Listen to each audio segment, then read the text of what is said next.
Welcome to the Wish I'd Known Then podcast. I'm Sarah Rosette. And I'm Jamie Albright. And this week on the show we have Sarah Elle. Yes, and it was a great interview. It was. She is a book coach and editor, and we talked to her about tips for improving your manuscript before you send it off to your editor, when to send it off, when to use a developmental editor, when to use a book coach. It was very good, very informative. And she also ran a big event, and we talked to her about running an online event and got some tips on that. Yeah. It was a great interview. But Sarah, what are we doing this week?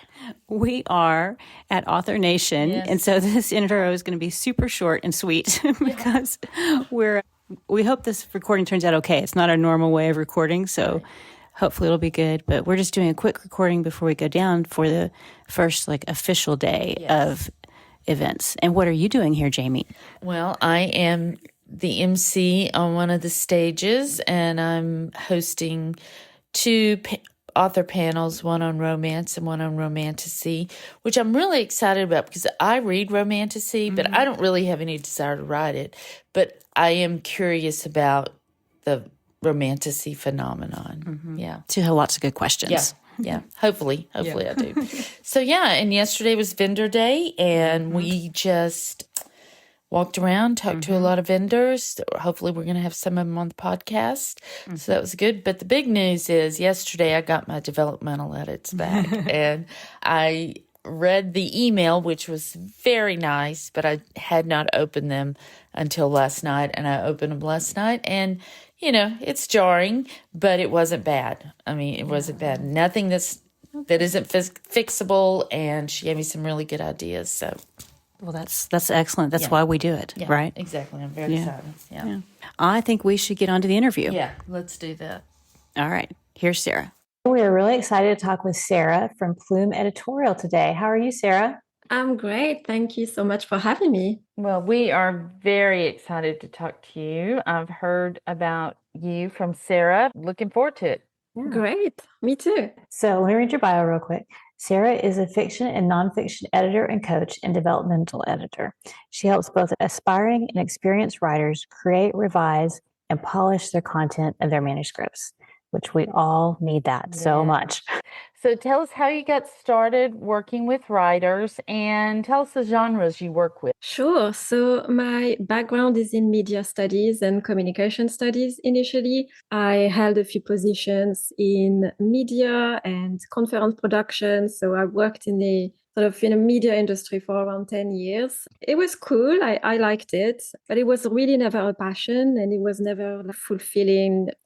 Something deeper, something creative inside me. And it was pretty intense. So, it led me to some burnout and issues. And so I had to reconsider my career options. And at this time, I rediscovered my love of reading, and I started writing as well. So I started writing a romantic comedy, and I wrote 40K, just like that. I knew nothing about writing. And from this point, I thought it would be really cool as a career.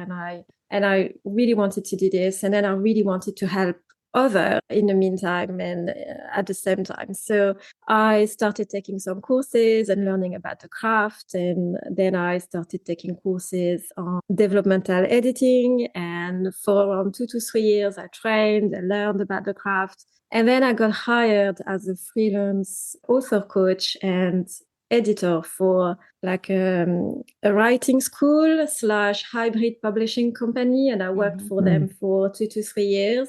And from then I worked for other people. And then I got onto Etsy, which is a platform specializing on working with authors. So that's kind of how I got started. And I've been doing this for 6 years now. So it's been great. That's fantastic. Yeah. Well, you mentioned you started writing a romantic comedy. Have you published that? Are you still writing fiction yourself? No. So that was the first try I had with fiction. And since then, I've been working on many projects, but I'm now writing YA fantasy and romantasy, and that's the genres I work with authors as well the most, and romance as well. But this one I sort of left to the side. It was a first kind of a try. And I'm working on many projects.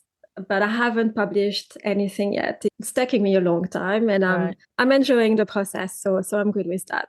That's awesome. That is great. What do you wish others knew about your field, working with the developmental editor? One thing I wish they knew is that it's never too early to work with an editor. Mm-hmm.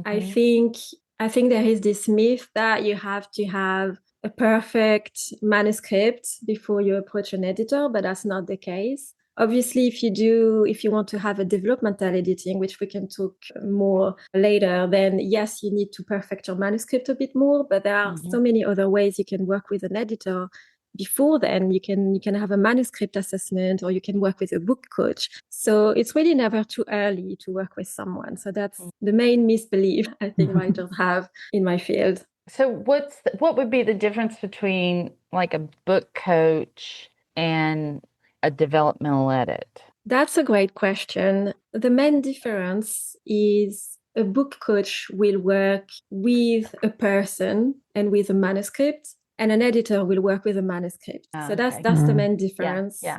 The other difference is the times you can approach a book coach versus an editor. So a book coach can work very early on a manuscript. Even if you just have an idea and you want to brainstorm your idea and you haven't even written a word, then you can work with a book coach.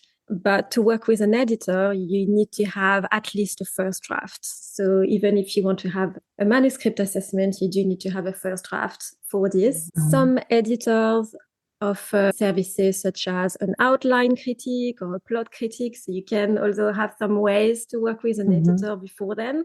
But the main difference really is the book coach is investing in you as a person as well, and is invested in your career. A book coach will be your cheerleader, can work on some like mindset issues as well, can help you, motivate you, can help you find a routines to write. The book coach really is there from the start to the end almost of the journey. Okay. You don't have to have a book coach throughout the entire process. You can hire the book coach whenever you need the book coach, but you can have a book coach at the beginning or while you are writing or revising, or even if you want to have some suggestions on marketing and publishing. So a book coach can really do anything. That's good to know. It sounds almost like the book coach is much more interested in the person as a whole, the person and the book, whereas the editor is more just focused on the book. So if somebody wants to do professional developmental editing, is there a certain point that it's better to approach a developmental editor? How do you know when the right time is for that, since it's more specific than a book coach? Yes. What I would suggest is to always have a manuscript assessment before you do a developmental editing. I think it's always the first step. And that's how it works in traditional publishing houses as well. So typically, if you work with an editor in a traditional publishing house, the editor will first do a manuscript assessment. They will first give you an editorial letter on big picture issues. Then you will work on your manuscript and do some revisions. And then you will have a developmental editing. So that's why I think it's always best to do this first, especially if you have never worked with an editor before. Yeah. Especially if you're a beginner. If you're more advanced and you have some experience, then maybe it's okay to just jump straight to the developmental editing. But otherwise, I would really recommend to have the manuscript assessment first. And I would recommend that you work with critic partners as well before you approach an editor for an edit. Yeah. And you need to go through a few rounds of revisions by yourself. So typically you'll never send your first draft for a developmental edit. And if you approach an editor who is a good editor, they will always ask you, is it your first draft? How many rounds of revisions have you done? Yeah. And I personally have never taken a manuscript if it's a first draft. I always say, well, you either need a manuscript assessment at this point, or you need to find a critic partner and do a few rounds of revisions by yourself because your manuscript is not ready.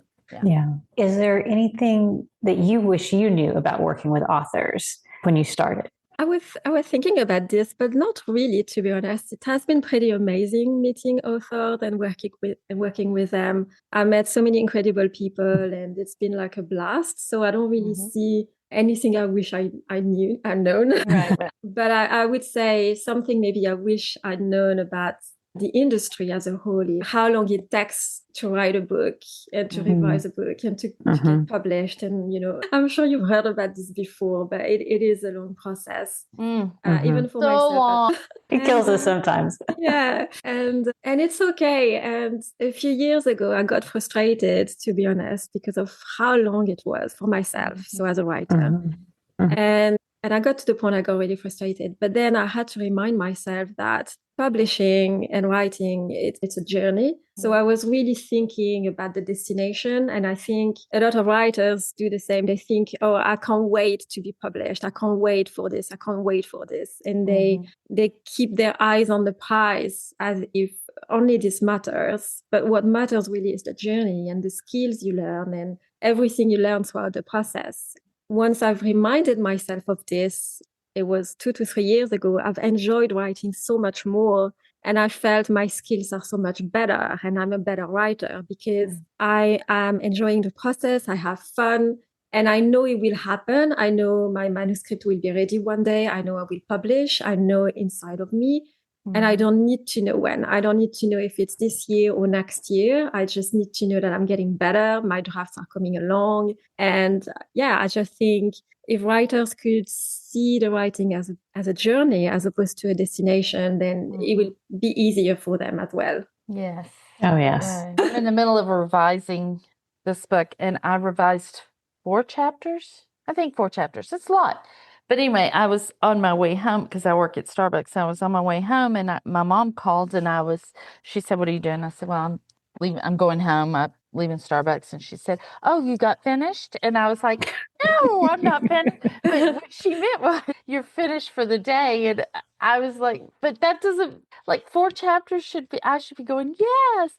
But really, I'm just like, "Oh my gosh, I have so much more." So yeah, instead of thinking about the end product, thinking about how you can get just think about the whole journey as opposed to just the end product. What do you see authors doing that they do because they think they have to, but that's not producing results? Oh, that's an interesting question. A couple of things, and it goes along the line of what I've just said, but one of them is spending too long on their manuscripts. And there is a difference between spending time because you need to go through the process and you need to go through the rounds of revisions, because we all have to do that. As we said, it's a long process and it's fine. And there is a difference between this and spending too long rewriting the same chapters over and over, spending 5 to 10 years on the same manuscript and not seeing any progress. And I do see writers getting stuck in this loop and in this cycle of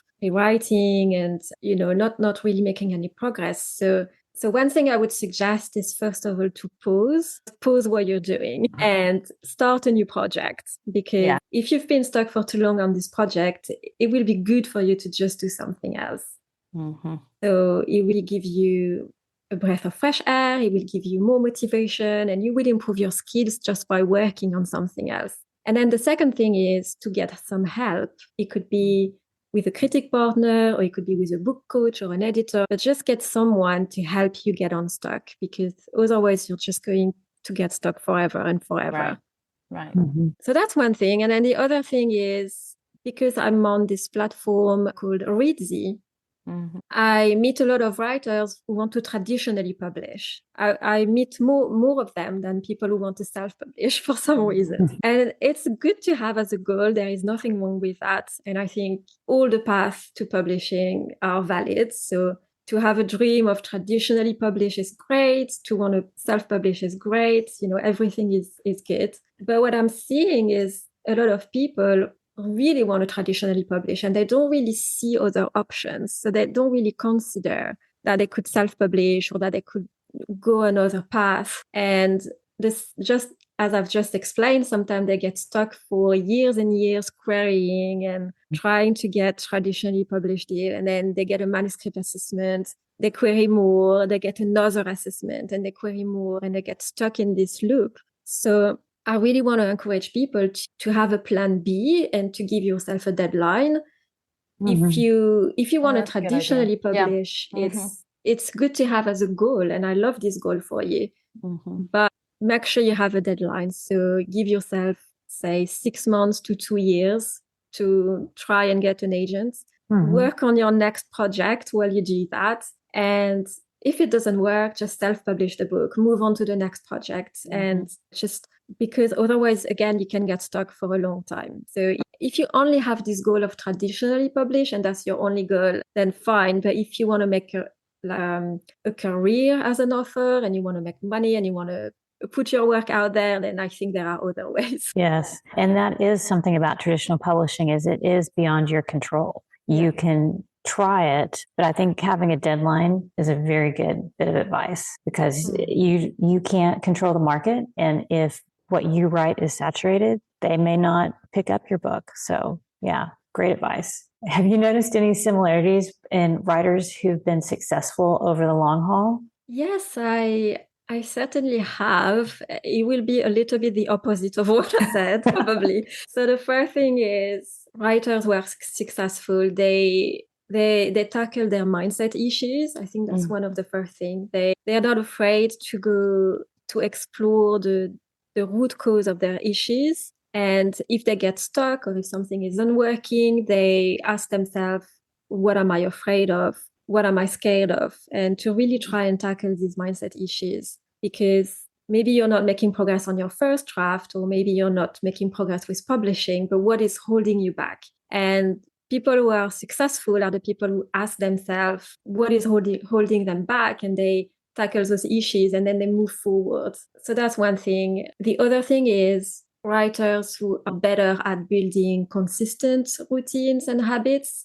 I'm seeing they're making more progress because generally speaking, they can write more consistently. And I'm not talking about writing every day or anything like that, because I know everyone has their own life and their own, work style. So that's not about working every day, but trying to get a routine that works for you. And writers who do that, again, make more progress and are more successful. And then the third thing is taking action and taking imperfect action. So again, do not stay stuck, but taking action one step after the other, whether it is reaching out to a critic partner or to a book coach or to self-publish if the querying is not working, or any other action that you can take. But just taking action, I think, is really important. I love that. And I love that it's something we all struggle with. It's this just getting bogged down, trying to be perfect instead of finishing. You can go back and make it better, but we get bogged down and we don't move forward. And that's the definition of not progressing. You just get stuck. So I think that's great. Well, what common mistakes do you see authors making besides getting stuck? Yes, I can talk about some of the big picture mistakes I see in manuscript, in first draft or early drafts. So the first one is not starting in the right place. I'm sure you before I'm as sitting well. here right now thinking that, since this morning I got an email about something, and the whole morning in the back of my mind has been rolling. If I'm starting this book in the wrong place, I must start. So we can all relate to that. Definitely what I'm seeing is writers spending too long on the exposition and backstory and world building and things like that. So you want to try and get your story moving closer to the inciting incident, and you want to start with an action and with a sense of change from the first page, and not load your pages with content that is not relevant to the plot or the conflict. So that's one mistake I'm seeing. The other one is to have the protagonist who is not driving the story forward. That's something I'm seeing a lot, probably in all the manuscripts I've reviewed so far. Yeah. So you need to remind yourself to give your protagonist a goal. So what do they want? What are they after? And something is going to come in the way of this goal. So that's the conflict. So you want something in the way of that. You want to make sure that your protagonist is making choices, and is making choices in every scene. So when you have a scene, you want to have your protagonist with a strong goal, a conflict, and a choice. And if you don't do that, then chances are your protagonist isn't driving the story forward, but the plot is driving the story forward. So that's another thing. Another thing I'm seeing is a weak conflict. So for this, you need to think of stakes and how you can heighten the stakes. If the stakes are too low, the conflict is not going to be great. Another one is cause and effect, which is a bit related to what I've just said about the protagonist not driving the story forward. It's making sure your scenes are interconnected so that every scene is a cause and the next one is the effect. So not just random events happening for no reason. Because if you do that, then you end up having this construction of this happens and this happens and it's not connected. And what you want to have is because of this, then this happens. So you want to connect all your scenes together. So again, that's something I'm seeing quite a lot. Those are the main issues I've been seeing. I'm sure there are many, many others, but they tend to come up quite a lot. Yeah, I think that's so true. There are things that we all struggle with, like where to start the manuscript. But I really like that you gave solutions for these as well. Like, watch out for this, but then here's how you can fix it. And it also highlights why you might need a book coach because there's a lot going on, right? A lot going on. And I gave some really quick fixes, but you know, when you work on a manuscript, then you can dive deeper and give better answers. Like, you know what's interesting though? You were saying, like, if you don't have, like, if each chapter doesn't have like the goal, motivation, conflict, you know, that the protagonist doesn't have, then the plot's driving the story. And the book I'm writing now is, I fear that is what's happening. That's been my thing, that the story is very personal. And so the original story I wrote, the first draft, was a very personal story. But now I'm trying to go back and make it a broader book, like fit in a genre. And I'm struggling with those two things. And it's because the plot, the first draft, which is the story that is so personal to me, is what is driving the story instead of the protagonist. That is, thank you. Literally we're dealing with this all week. Yeah. Why is it so hard to write these scenes and chapters and the other parts not? Well, it's because I haven't developed this part for the protagonist. So yeah. So thank you. I got my money's worth today. Well, I think that's usually how it goes. Sometimes you have to step back, and sometimes having somebody else point it out, then it's like the light bulb goes on. You go, oh, of course. Of course, that's why it's working. Yeah, that's why a book coach or critique partner is so valuable. And I don't really have that now, and I have had it in the past. Well, do you have any trends that you see as you're editing, maybe in the genres you work in or anything like that? I mean, the big trend I've been seeing, obviously, in these last couple of years is the romantasy genre, which is my favorite genre to work with, and something I'm writing as well. It's funny because it's not like it's a new genre. It's just a new term that we are giving to this genre. But obviously people were writing romantasy before. For example, Sarah J. Maas, who is really famous. He wrote romantasy, but we didn't call it romantasy then. Right. So it all exploded with Fourth Wing by Rebecca Yarros. And I think it exploded on TikTok or something like that. And then it's a real kind of movement and a real trend now. Right. So yeah, it's pretty big in the market right now. Yeah. What do you see coming? Anything you see on the horizon that would be interesting? That's an interesting question. You know, obviously with AI, which I know is when we think of the future now, I think we think, oh, AI. Yeah, it's interesting because obviously there are a lot of worries and fears around AI and all of this. But I think, you know, if to give a positive view on this, is that because of AI, more books are being written with AI and are flooding the market. So that's the worry writers have. But I think one good thing that is going to come out of this is that voice is going to matter more, because the more generic it's going to look in the market, then I think readers are going to want books with voice.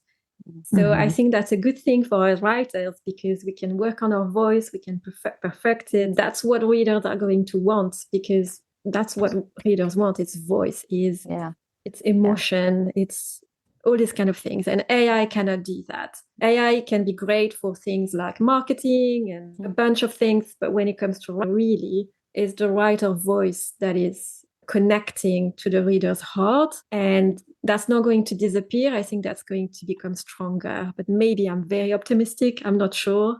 That's my hope anyway. Yeah, I think you are. And I think this is what is interesting to me, that I think, and where I think self-published authors can shine, because we aren't afraid to take risk with our stories and with our voice. And traditional publishers do not take those kinds of risk. If you look at a lot of indie authors who've moved to trad publishing, their books have become more generic than they were when they were indie published because they could take more risk. And in my opinion, traditional publishers have watered down some of their content because it needs to fit within this kind of traditional published model of books. And I think that indie authors really have advantages that because they don't have to follow those rules. That's my Very opinion. true. I met you through the Spark to Story Summit, and that was a big undertaking. It was an online event with lots of authors, and you interviewed everyone. Lots of people you interviewed yourself. Some people did presentations. But if you had any tips or ideas for someone who wants to do an online event, is there any advice that you would give them, or is it all just a big blur? Did it just go, it was so much work, it was just a big blur? It's a bit of a big blur, but it was a lot of fun, and I'm very glad I did it. And something I want to do every year, so it's going to come back. I had around 30 speakers for 3 days, and it was a mix of, as you said, interviews and presentations. And over 4,000, almost 4,500 attended the summit. So it was definitely more successful than what I would have thought. So it went really well. It was amazing. But the workload for sure was big. In terms of tips, try to give yourself enough timeline. So we see a lot of people, especially in my industry, running summits, and they think they can run it in couple of months and put everything together in a couple of months, but that's too short. I had a lead time of around 5 months, and it was still too short for me. So give yourself enough lead time to produce the events, and look at other summits and what other people are doing to find speakers, listen to podcasts. And I used a platform called Hey Summit, which is a great platform to run events. And I will definitely recommend this platform to run a summit because it makes everything so easy. There is a bit of a learning curve to build the page, but it's not too hard. I think once you understand the software, it's fine. So that's the platform I used. And then make sure you have enough time to prepare all the communications, because you've got to prepare emails and marketing copy and graphics and all of that. So make sure you plan for this as well in your timelines. You've got quite a lot to do. You've got to prepare. You've got to send the invitation. You've got to do a lot of admin. You've got to build the homepage. You've got to build you've got to do all the interviews. You've got to edit the interviews. You've got to create all the marketing content and the website copy. And it's a lot of admin basically. Make sure you have some help as well. I did have some assistant helping me. So to do it alone would be really hard. I hired a couple of assistants to help me on some tasks, but mostly everything was myself. Yeah. Oh, that is a lot of work. That is a lot. And to have that many participants, which is fantastic. That is great. Well, because of the speakers I had, and because all the speakers were affiliates to the event, so they were helping me promote the event. And that's something as well you want to think about, is the speakers you have on board and whether they're going to be able to promote the event for you. So you want to get good speakers for that as well. With an audience. What kind of things did you cover in the summit? So it was spark to story. So it was kind of the spark of an idea to a finished draft, to a first draft, basically. And we had 3 days. The first day was on mindset and habits, creativity. The second day was on outlining and plotting strategies. And then the third day was on craft strategies and finishing your first draft and things like that. So, yeah. That's amazing. I love those. I love that. And you really got a lot out of it, right, Sarah? Yeah, it was very good. Very good speakers and just excellent material. And so you said you will do it again next year. Yes, I'm hoping so. Yes. Sounds like an announcement now. Well, there's a possibility, right? Yeah. There's a strong possibility. Yes. Okay. Well, this has been great. And you've given some really helpful, very specific advice for people with their editing and given guidance on how to find an editor and use an editor. Where can people find out about you? Yes. So people can find me at plumeeditorial.com. And if they want, and I'm sure the link will be in the show notes, but people can register for a free mini course by email mini course by website on the 5 foundational beats of a fiction. So if you want to know more about the 5 foundations for your fiction, then you can register for this free mini and have more information. And you'll be on my newsletter, but I only email once a month unless I have offers. So I don't spam, and you can, of course, manage your preferences anytime you want. So if you want the mini course, just grab the link in the show notes. That's perfect. Great. I'm going to tap the link myself. So fantastic. Thank you. Well, it has been so great having you here. We really appreciate it. Oh, thank you so much for having me. It was so fun speaking with you both and seeing you again, Sarah. That was really nice. It's been great. Yes. Thanks for taking the time to do it. And we will have all those links at wishidknownforwriters.com. And if you want to support the podcast, you can go to that same link /support. And we will see everybody next week. Bye. Bye.